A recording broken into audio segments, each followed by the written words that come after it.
was talking to God. My life is yours. Do with me what you want.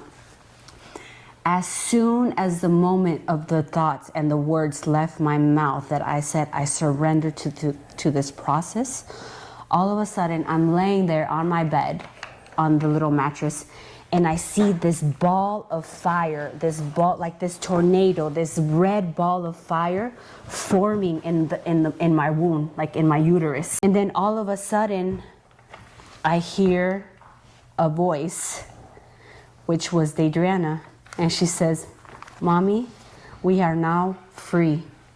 We can now be free." And then all of a sudden, I just start bawling my eyes out. I start crying and crying and crying and crying. And then in my mind, I just told her, I'm like, "Adriana, I am so sorry. Like, I am so sorry. I am so sorry that I have been carrying you, and that I have been carrying this pain, and that I haven't been able to let go of you and the pain that this process caused me," right? And then Adriana said, "Don't be sorry. Like, you didn't know better. It's not your fault. But now you know, and now we can both be free." It was like a red ball, right? No, her light was like a blue light. Yeah, the red was when I felt in my stomach, like this ball of fire. But I remember looking up and I saw her joining this ball of like other little specks of lights that were waiting for her in the sky. And then as soon as she left, I remember that I just like started bawling my eyes out. Take us. I started like crying and bawling my eyes out because I knew that at that moment, like, I was never in my entire life going to feel her or like carry her. Like, she had left me.